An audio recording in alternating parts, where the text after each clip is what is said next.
Hello there, Libra sign. Welcome to your monthly reading. This reading is for the month of April.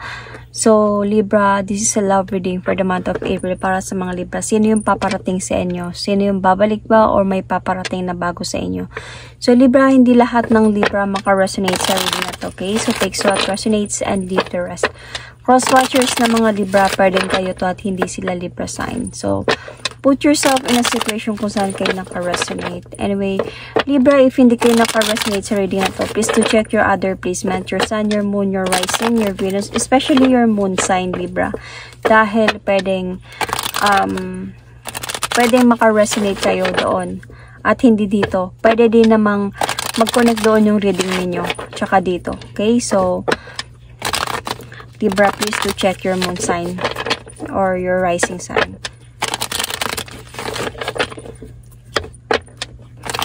Sino yung paparating sa inyo, Libra? Let's see. Libra, Sun, Moon, Rising, Venus. Sino yung paparating sa inyo? If hindi kayo naka-resonate at all, Libra, even in your moon sign, even in your other placement, then hindi talaga to para sa inyo. Don't force yourself to fit in if hindi talaga para sa inyo. So, sino yung paparating, Libra?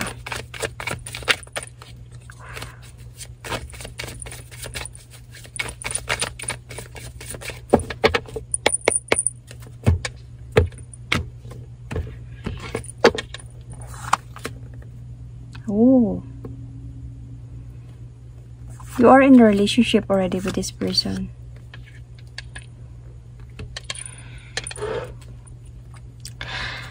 Libra, I think that may paparating sa'yo na this person is still in a relationship with you. You are still together. I mean, walang hiwalay na nangyayari sa inyo. Siguro ang nangyari sa inyo, Libra, tampuhan, could be away, pero walang hiwalayan. So, umalis siya. Just like parang for a change. Parang he wanted to have a changes, could be nagdesisyon siya na umalis. Pero, andun sa point, might be this is a part of your trials, ninyong dalawa. So, kayo pa rin nito eh. Pero parang sadyang may umalis lang sa inyo dito para siguro hindi na nagkaintindihan, nag-away. Siguro might be during this Mercury retrograde, nangyari to sa inyo. Andun ka sa point of feeling, could be feeling wanted to have your freedom, wanted to have your justice about what happened. Siguro na-trap ka sa situation or na-trap siya sa situation. Nagkaroon ng mabigat na problema kayong dalawa. And andun ka sa point, Libra, na you wanted to think more. You wanted to have a peace of mind first. Pag-isipan ko muna anong mga dapat mangyari. Medyo hindi clear ang lahat. Ayusin mo muna yung buhay mo or something like that. Basta meron ako nakitang arguments dito sa inyo. Not totally as fight as hell. But arguments ang nakita ko dito. Pero you're still in a relationship with this person. I can see na parang wala namang separation na nangyari dito. Kakausapin ka pa din nito ulit. Kaya nga babalik siya. Kaya nga babalik siya ngayong April. Siguro ngayong April magiging okay din kayo. Kasi kung siya yung umalis, hindi niya naman ginusto yun eh. Labag sa loob niya yun. So, let's see. Bakit siya babalik? Bakit siya magparamdam ulit? Bakit siya babalik?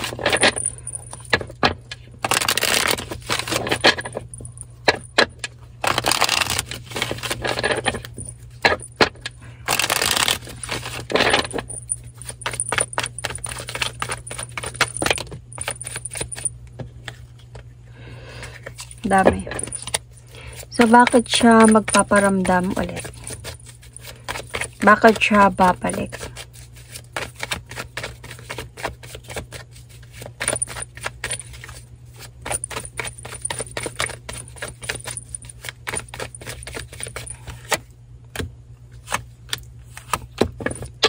Anyway, Libra, you might be dealing here with Cancer, Scorpio, Pisces. Could be a fire sign, any fire sign.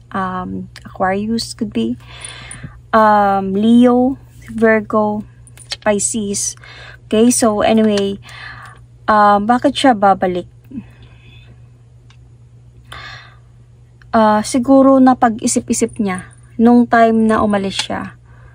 And siguro nakapili na talaga siya this time. Nung nagkaroon siguro ng option dito, nagkaroon na ng nakapag-decision na siya this time na ikaw pa rin yung pipiliin niya. Nakapag-isip-isip na siya, may realization na sa kanya.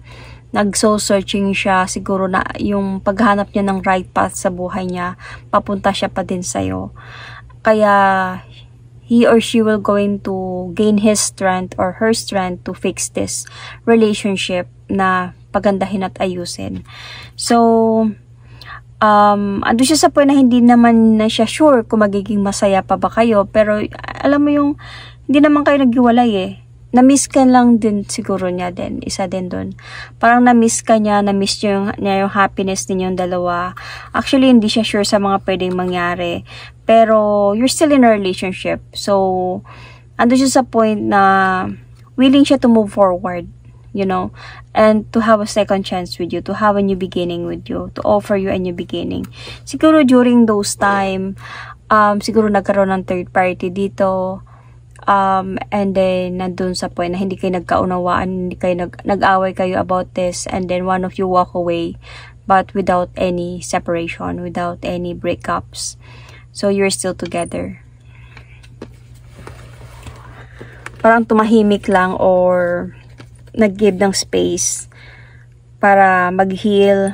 Then, alam niyang babalik pa din naman siya sa'yo. Kaya, nakapag-isip-isip na siya, nakapagpili na siya. Kung baka kung may third party, naisip niya, na-realize niya na, no, iba si Libra. Parang si Libra, babalik pa din ako sa kanya. Parang, na-realize ko na siya pala talaga yung mahal ko or anything like that.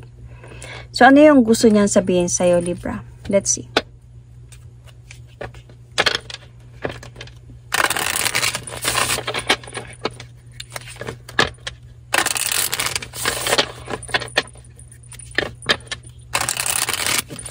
Babalik siya dahil during those time na hindi kayo nag-uusap dalawa. Na-realize niya yun.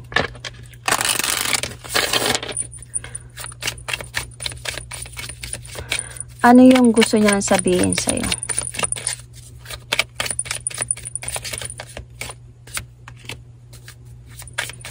Na-miss ka niya talaga. Nagkaroon siya ng spiritual lesson. Dalawa. So many things reminds me of you, Libra.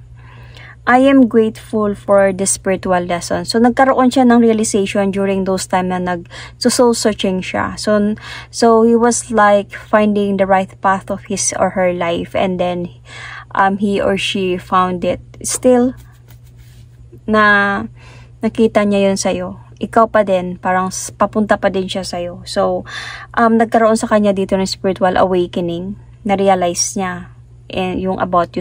Sabi ko nga, you might be like, siguro, binigyan lang kayo ng test na universe about sa relationship niyo, kung gaano kayo ka-brave, gaano niyo kakaya i-handle itong struggles na to. Dumating kayo sa point na ganun. So, I feel you even though we are apart. So, I lost myself for a little while. So, yun na yun. I lost myself for a little while, Libra. So, and I realized that. So, kaya siya bumalik dahil he realized that, and he or she was going to fix that. So, parang andun pa rin siya sa point na even though hindi na kayo nag-uusap o hindi kayo magkasama, ramdam ka pa din niya. So, mahal ka pa din niya, and so many things reminds me of you. Hindi kita makalimutan, namimiss kita.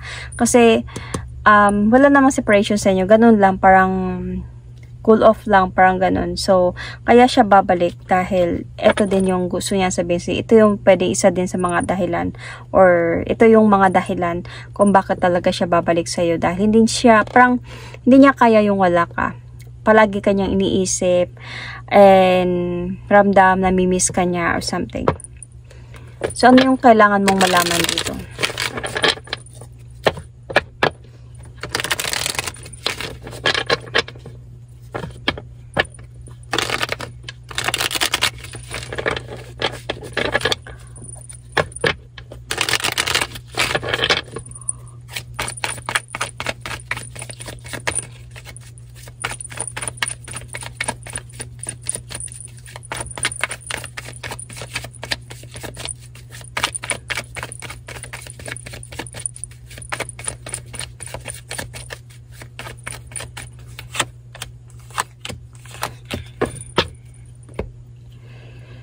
Okay, Libra, there we're going to have a good news about your relationship.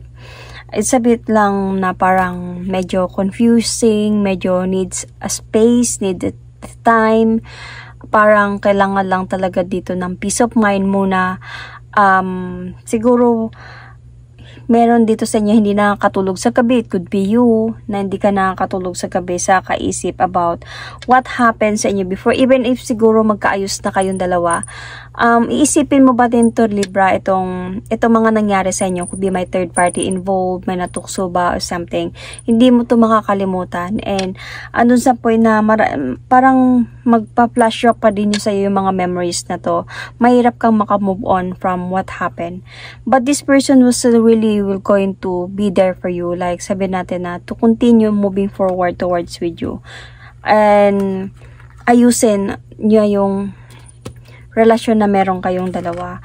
Willing siya talaga. Alam niya yung ginagawa niya. Ando siya sa point na willing siya and gagawa siya ng action about this. And of course, dahil mahal ka niya and namimiss ka niya and alam niya din yung pagmamahal na binibigay mo sa kanya. Alam niya yung mga, naiintindihan ka niya kumbaga. Naiintindihan ka niya kung minsan hindi ka nakakatulog sa gabi sa kaisip about sa mga mistakes na nagawa niya. So, siguro nagrereklamo ka, nagiging clingy ka or anything. Naiintindihan niya yun. Kasi nandito nakita ko, willing talaga siya na ayusin itong relasyon na to. Bago pa man masira to, bago pa man mahantong sa hiwalayan to, willing siya na ayusin ito. Okay, so para hindi siya antong sa pagod hanggang hantong sa hiwalayan. So, pero meron kang mga medyo parang trust issue na dito, Libra. Palagi ka nang magmamanman, palagi ka nang magtatanong, palagi ka nang may ano na sa'yo dito, trust issue about cheating. Kasi siguro yun talaga yung nangyari sa inyo. Pero wala kayong hiwalay, pinatawad mo lang siya, nagkipagbalikan kayo. Dahil siguro ikaw yung pinili niya. Dahil dito, may pinili siya dito eh. So, yet, andun sa point, Libra, if hindi mo like, alam ko mahirap kalimutan yung mga nangyari. Kahit anong gawin pa natin, kahit sabihin natin na maging kampante tayo ulit sa partner natin, mahirap pa din kalimutan yung mga nangyari. Pero if nasa partner ninyo na willing siya to do everything or willing siya to do the effort to focus on you or to show you na hindi niya na wala na, hindi niya na to ginagawa and palagi na lang siya nandyan sa'yo, to comfort you, to explain to you, and to be there for you, gagawin ang gusto mo, then I think, Libra, you need to consider. However, people commit mistakes, you know. People are not perfect. Hindi kung nagawa niya na yun minsan, hindi naman ibig sabihin na, tapos pinatunayan niya din naman sa'yo na, baka papatunayan niya sa'yo na, kung papatunayan niya sa'yo na hindi niya nagagawin yun, or pinapakita niya sa'yo na, or ipapakita niya sa'yo na, like, I'm already like yours, wala na talaga, like, kahit wala ka nang even na, parang binibigyan ka na back into a comfort zone sa kanya. So, then, you need to consider, however, ayusin niyo to. Wag palaging,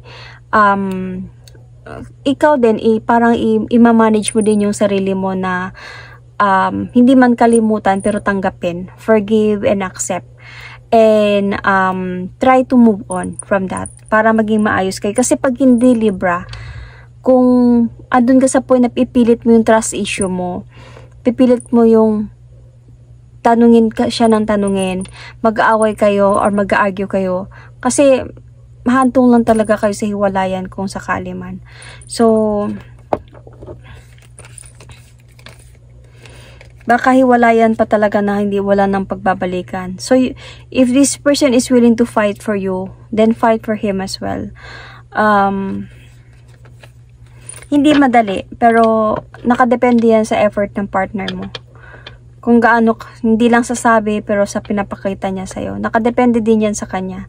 Hindi ibig sabihin na, hindi pa man kayo hiwalay, diba?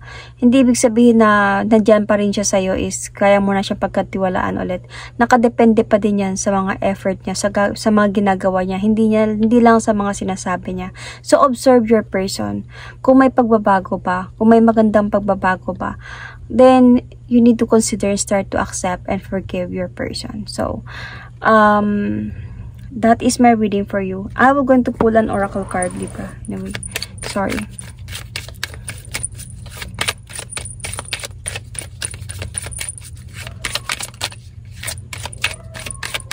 I can see Aries, Sagittarius, Leo here. Sun, Moon, Rising, Venus.